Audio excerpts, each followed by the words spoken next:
Hi, it's been a long time, like a really long time. First of all, I want to thank everyone's support on my last video. I did not expect it to blow up like that. I thought I would be pretty happy with 10,000 views or something. So truly appreciate everyone's support. I've gotten a lot of questions and I have a lot of answers. So in this video, I'm going to try to answer all of them while showing you every single modification I've done to it. So put on your seatbelt because this video is going to be very information packed. This is a 2008 Land Cruiser. I got it with 230,000 miles on it. I am the 6th owner.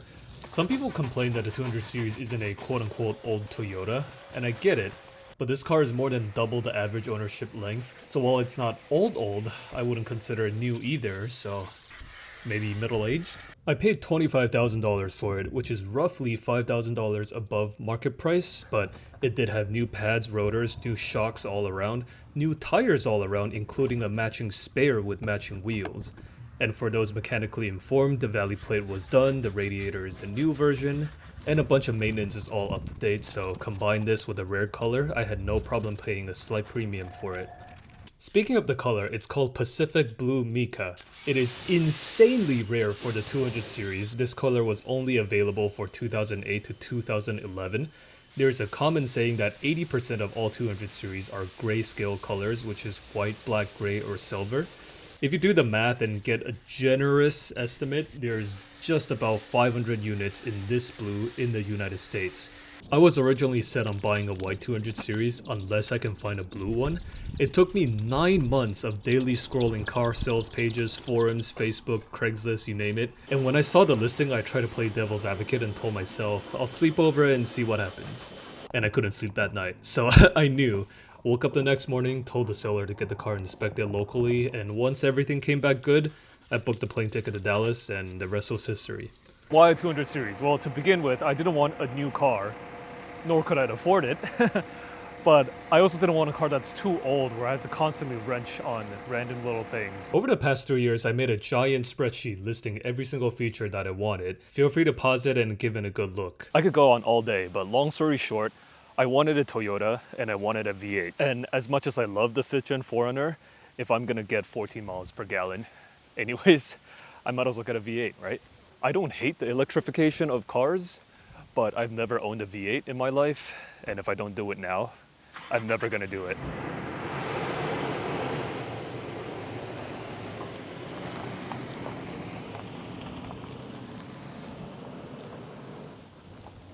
One GR maybe?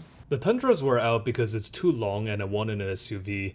I am aware of RCSB, they are very cool, but SUV just works better for me on a daily basis. Sequoias were out because it was too big. 4th gen 4Runner was out because it's ugly. I know that's a cheap shot, but if I'm not gonna turn my head every time I park, it's just not the right car. On paper, the GXs, especially the 460, checked a lot of boxes, but the barn door was a deal breaker, and I'm not a fan of the third row design. When you remove it, it leaves a big hole in the cargo. So that leaves me with the 100 and the 200 series. You really can't go wrong with either of them. Obviously, the 4.7 is legendary, but I ultimately chose the 200 because I wanted coilovers up front and I wanted KDSS. And the extra power in the 5.7 is also very nice to have. I test drove almost all of those vehicles, and once you get into a 200 series, it's not even a close comparison. The way that the 200 makes you feel, the quality, the material, the way the door shuts, the way the engine starts, I can go on. It's just, there's a subtle refinement in the 200 that you just don't find even in the Lexus products, except the 570, obviously. Why not an LX 570? I'd be lying to say if the badge doesn't bother me a little bit, but I'll put it this way. 2 weeks after I bought my 200 series, I've had one person come up to talk to me at the gas station. And the person walked up to me, immediately he said, "Why did you choose a 200? And that's the kind of conversations I want to have. I don't get stopped by a lot, but every time someone recognizes my car, they know it's a Land Cruiser. To majority of the people, it's just a Highlander. But to people who knows, they really know. And I'm a very big, if you know, you know person. My last car was a RAV4 Prime, so it's another if you know, you know. And I also like the styling of the 200 a little bit more than the 570. It's kind of like a, I'd be happy with either or, but I'd be happier with the 200 over the 570. The closest runner-up to the 200 series was actually the Ford Bronco, because that thing was just so much fun to drive that I was willing, or almost willing, to give up comfort and space and luxuriness and all that stuff. It's such a fun vehicle to drive, but maybe in the future.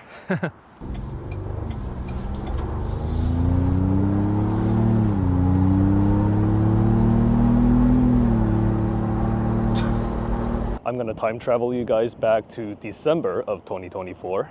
I am at Enterprise.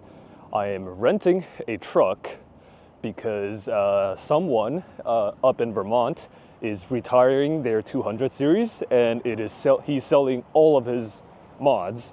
So I don't even have my 200 yet, but I know a good deal when I see a good deal. So I'm gonna rent a truck and go buy it. One of my biggest concerns with the 200 series was that aftermarket parts are extremely expensive. This applies to Land Cruisers in general, but especially true for the 200 series due to significantly less demand. For example, when comparing to the 3rd Gen Tacoma or say the 5th Gen Foreigner, you can buy a Temu bumper if you want to. They won't be great quality, but you'll have options ranging from absolute garbage to the best thing on the market. Whereas for Land Cruisers, you generally only have premium companies like Dissent, ARB, Slee Off-Road making aftermarket parts. And if you try to armor a Land Cruiser relative to a 5th Gen Foreigner, you would easily spend double if not triple the price. And one of the reasons why you end up spending more money is because you tend to have to buy these parts new, because again, there aren't that many 200 series laying around, so it's very, very difficult to buy parts used on Facebook Marketplace, on forums and such. So when I found out someone near me was retiring their 200 series and was selling all of their modifications, I immediately jumped onto it, and I'm not saying this is the decision maker, but it definitely solidified my decision to want a 200 series. And yes, I did buy all these aftermarket parts before I even bought the car itself, but everything you see in this video and will see in this video, I bought them used, and I saved over 50% off. Most of the armor are pretty well beat up, but in my opinion that's even better because now I can smack them as hard as I want and not feel bad. Next up is Peter. Everybody loves Peter. I love Peter. He's a natural. I look forward to do more stuff with him. Maybe some kind of camp cooking show or something. Or comment below what you want to see more about Peter and we'll try to make it happen. Okay, now to the fixing. The biggest and the most urgent problem is a water leak in the passenger footwell. This is actually a pretty common 200 series problem. So I first pulled the soaked carpet, let it bake in the sun. Then I took off the roof rack to get access to the sunroof drain hole, but that wasn't an issue. So I waited for a rainy day, then eventually found a very tiny hairline crack on the top of the windshield. I took it to a glass shop, but the owner recommended me to use a windshield sealant instead of completely resealing the windshield, as there's always a chance that the windshield will crack during the removal process. Luckily, I have windshield sealant left over from my one-wheel days, so I deep cleaned the stock rubber seal, squeezed a whole tube of sealant, and now the problem is solved. Then I added a piece of plastic to cover the HVAC intake, as this area is also very prone to water leak. And at last I replaced the window molding while I'm here, because after 18 years of Texas sun, all the exterior rubber pieces are starting to show some cracks. Nice and tight. And now to the maintenance. There wasn't a lot of maintenance needed. Like I said, tires, shocks, brakes are all new in this vehicle. So I just started off with a basic oil change. This is the first time I'm doing a cartridge style oil filter. Oh, fuck me. Originally, I thought I wouldn't like it because it requires a few more tools and it requires a few more steps. What? But I actually prefer it now because it's easier than trying to fight a stuck canister filter, but more importantly, it is easier to inspect the oil filter itself for any metal shavings. And at last, a new engine filter and a new cabin filter. Next maintenance is the transmission fluid. The transmission has been serviced every 60 to 70,000 miles for this car, but I didn't know if they were complete flush or if they were drain and fills. And since I didn't know what fluids in it, I decided to do a complete flush with Valvoline Max Life. Fresh red fluid. I've never done this before, and honestly, I was so scared of messing up, I was low-key researching the cost of rebuilding the transmission, but it's been 20,000 miles and so far I don't have any problems, so let's hope I did everything right and everything stays the same. Oh, and also did the transfer case fluid, because why not? I'm already there. Okay, you saw with me? That was all the fixing and the maintenance. Now to the modifications. Remember that busted Subaru I ran into at the Ozarks? Yeah, I'm not trying to be like that, so the first thing I did was to install full belly skid plate by Bud Build. But before I could install the skid plates, I first got the car undercoated. I did not go all the way to Texas to buy a car just for it to rust more in the north. Bud Build is known to make really strong and overbuilt armor, and the weight reflects on that. Each piece is around 40, maybe 50 pounds, and it literally covers from the radiator all the way back to the gas tank. Which the gas tank piece was so big and awkward I had to summon the power of friendship just to install it. I also threw on rear shock guards and rear control arm guards, which was actually kind of the major pain in the ass. Even though it was brand new, it was the most frustrating piece to install. I sincerely hope I never bend the rear control arm because I'm buying a plasma cutter if I'm ever removing it. Then I added a cargo shelf. This is one of my favorite items. I keep all the car tools, jump packs, recovery items so they're out of the way but still easily reachable when I need it. Then I replaced the floor mats because they're getting old, and I added the Heritage Edition mat because it doesn't have the hole cut out for the third row.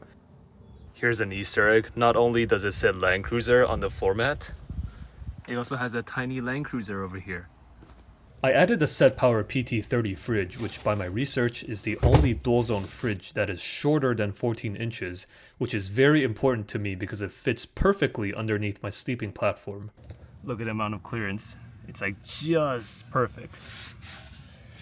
Okay, that was all the basic modifications. Now for the fun stuff. First up is a winch. If y'all remember, I scooped up a hidden winch mount in Oklahoma. Then I scooped up a used Badland winch for just $150 off Facebook Marketplace. Installing was super straightforward. Just a few bolts, cut a hole in the bumper, and sand around the edges.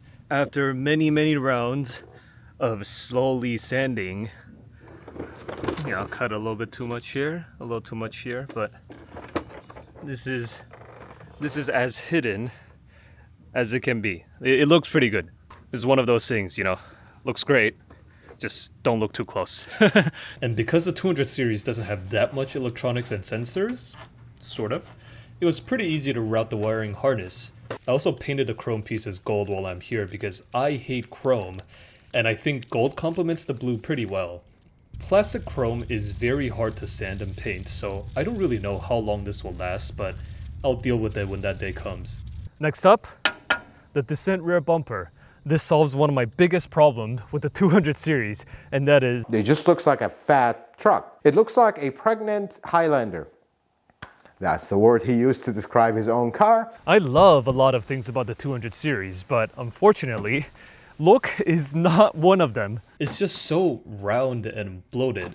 I'm not gonna say it's ugly, but it's definitely not winning the beauty pageant when comparing to other Land Cruisers. Matter of fact, with the exception of the 50 series, the pre-facelift 200 is actually my least favorite Land Cruiser in terms of overall looks. It has grown on me now that I've owned it for a while, but I'll still always take a 60, 70, 80. Heck, I'll take some Prados over the 200 in terms of the look.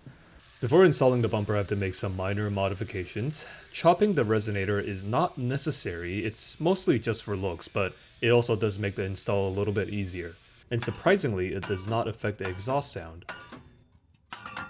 Then I have to clean up some powder coating that's starting to peel. This is the hidden cost of buying used parts, but again, this is going on to an 18-year-old car. Nothing is going to be perfect, and I literally saved thousands of dollars, so a little bit of sanding and painting doesn't bother me. Installing the rear bumper was also super easy, barely an inconvenience. Because I bought these used, everything was already partially assembled and aligned, which removed a lot of the guesswork for me. I only installed one swing arm for now because I didn't have the proper wiring harness for the lights, and I was worried that I'd get pulled over if I blocked both of my taillights. And at last, to match the front, I also painted the chrome gold. I didn't want to debadge and risk breaking the emblem, so I had to do the most sophisticated masking job I've ever done.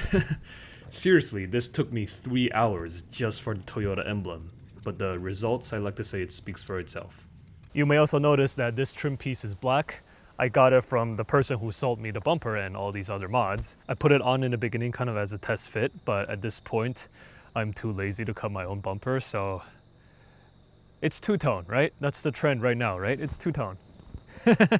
If you made it to the end, the last piece of modification is the most important piece, but it's actually right here. It is the Long Range America Auxiliary Gas Tank. I also bought this used, but also technically new because the guy who bought it never got around to installing it and just let it sit in the garage for 5 years. The long range tank is by far the most complicated modification that I have ever done. This is one of those mods that is 100% function, 0% fashion, because no one will know you have it because it's tucked underneath the car. I really hesitated about doing this because I wasn't confident in my own skills, and if I fail, I'll sabotage my cross-country road trip that was coming up in just 2 weeks. But after getting quoted $2,500 to install, I suddenly found my motivation. This is one of the hardest modifications you can do on a Land Cruiser, and I didn't think I was qualified to do it. Honestly, I still don't think I'm qualified to do it, but I am 55-60% there. Quite proud of myself. I mean, there's cutting, there's drilling, there's plumbing work, there's electrical work, and there's interior body panel needs to come out, needs to run wires. With the exception of maybe like welding and some other stuff, like this is about checking all the boxes that you can possibly do. Okay, next step. This took about 30 hours through the span of 7 days, and big shout out to Aiden from Long Range America, who answered a lot of my miscellaneous questions. I love small business where I can directly reach the product designer instead of going through customer service. Okay, that is done. It's actually not too bad. I've only wanted to give up once. So, holy shit. Woo! Nice. I learned so much on this job, and I'm super proud of myself for finishing one of the hardest modifications you can do on the Land Cruiser. All right, that is all the modification and maintenance that I've done on the Land Cruiser. I know it's a crazy long video, but you know what's even crazier? Every single thing you saw in this video, I did it in a month. This car practically lived on jack stands. I got no sleep. I disappeared off my friend's radar for a month just so that I make sure it's ready to take it across the country, which I know you guys been waiting. I promise you guys it's worth the wait. I got so much to share. But until then, here's a 15-second sneak peek, and like, comment, subscribe, ask questions in the comment. I'll try to answer all of them.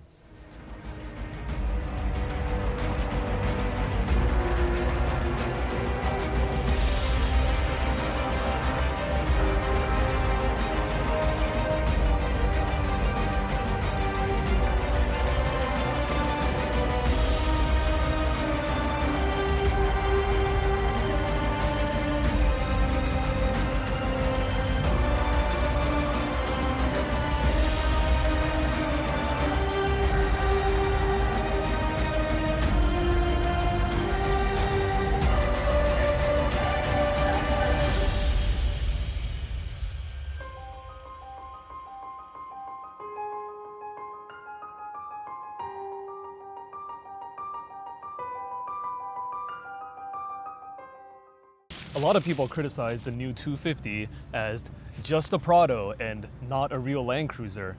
While I agree with that statement, I also want you guys to know that this is what the Land Cruiser forum is like. The 40 series, the last real Land Cruiser. I'd vote for the 70 series, but we didn't get that. All the wagons are basically luxury boats. The 60 series, the last real Land Cruiser. If it hasn't got a manual transmission with a carbureted engine designed for war, it's not a real Land Cruiser. Plus, the 80 series is basically a boat. The 80 series, the last real Land Cruiser. If it hasn't got a solid axle up front, it's not a real Land Cruiser. Plus, the 100 series is basically a luxury boat. The 100 series, the last real Land Cruiser. If it hasn't got an engine that can go 1,000,000 miles, it's not a real Land Cruiser. Plus, the 200 series is basically a luxury boat. The 200 series, the last real Land Cruiser. If it ain't got a V8 in it, it's not a real Land Cruiser. Plus, the 300 series is basically a luxury boat. The 300 series, the last real Land Cruiser. If it's got a hybrid battery in it, it's not a real Land Cruiser. Plus, the 400 series is basically a luxury boat. The 50 series, the last real Land Cruiser. You know what? Nobody says that.